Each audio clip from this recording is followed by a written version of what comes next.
precisa de cuidados paliativos? Isso é uma pergunta também. A quem se destina esses cuidados? Né? Bom, todo paciente que apresenta uma doença que ameaça a vida, tenha ela cura ou não.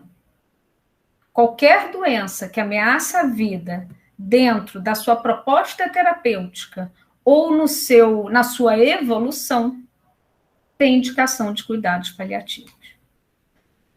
E esses cuidados, eles precisam ser da equipe de cuidados paliativos?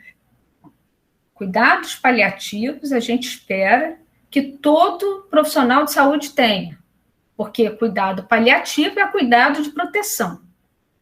A equipe de cuidado paliativo, ela vai entrar, claro, com uma técnica mais apurada para controle de sintomas e evitar o sofrimento. Mas eu gosto de falar um pouco, e eu acho essa imagem muito boa com essas linhas, né, de avaliação do comportamento das doenças que merecem cuidados paliativos. Então, eu vou excluir a morte súbita, ela está aqui, mas para vocês entenderem as outras. A morte súbita, ela tem como conceito toda morte em que você identifica a morte e num prazo de 24 horas antes de ter visto a pessoa viva.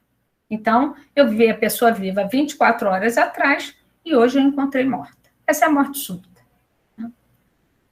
Normalmente, a pessoa não sabe ser portadora de uma doença ameaçadora da vida, ou ela tem uma piora muito súbita daquele quadro atual de doença. Então, a morte súbita não entra nos cuidados paliativos, o que é uma pena, porque a gente poder proteger e cuidar de qualquer sofrimento é sempre válido. Olha, as doenças neoplásicas, o câncer, olha o comportamento dessa doença. Ela inicia num platô, e aí, uma vez definida a estratégia de tratamento, né, o paciente ele pode ter um equilíbrio daquela doença. Mas no momento em que ela evolui, você tem quedas muito abruptas. Então, você tem uma queda e entra em outro platô. Tem uma queda maior e entra em outro platô.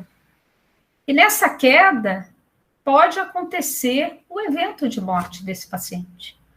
Porque o próprio tratamento, muitas vezes, coloca ele em risco. Por isso que a gente fala da importância da medida terapêutica para a doença, que seja capaz de mudar o rumo daquela evolução da doença. Porque se não for dessa forma, nós estamos seguindo os princípios da maleficência ao paciente. O declínio funcional progressivo são as doenças crônicas, insuficiência renal crônica, diabetes, DPOC, que são doenças que não têm comportamento igual ao do câncer. Reparem, ela tem platô, ela tem uma queda abrupta da funcionalidade do paciente, normalmente quando ele está numa crise aguda. Então, a gente chama de agudização da doença. Então, é o DPOC que faz uma pneumonia, e aí ele passa a depender de antibiótico, ele passa a depender um período de oxigênio, e a fisioterapia consegue resgatá-lo. Ele tem uma melhora, e ele mantém um platô até a próxima crise. A insuficiência renal, a mesma coisa. Paciente diabético também. E temos os quadros das doenças da demência, né, que causam uma fragilidade muito grande. Então, elas têm, a partir do seu diagnóstico, uma queda muito abrupta, muito intensa da funcionalidade desse paciente. E posterior, ele não tem nenhuma recuperação, né? A tendência é ele ficar numa ondulação, em que a gente costuma dizer, tem dias muito bons, dias difíceis, né? Mas não vai haver recuperação dessa funcionalidade. Então, esses pacientes que têm essas doenças, desses grupos, merecem cuidados paliativos. E no meio médico da saúde, é muito comum a gente se fazer essa pergunta: te surpreenderia se o seu paciente viesse a morrer em 12 meses? Se a sua resposta é não, é porque realmente ele precisa de cuidados paliativos, porque ele tem muito pouco tempo de vida e a gente precisa intervir.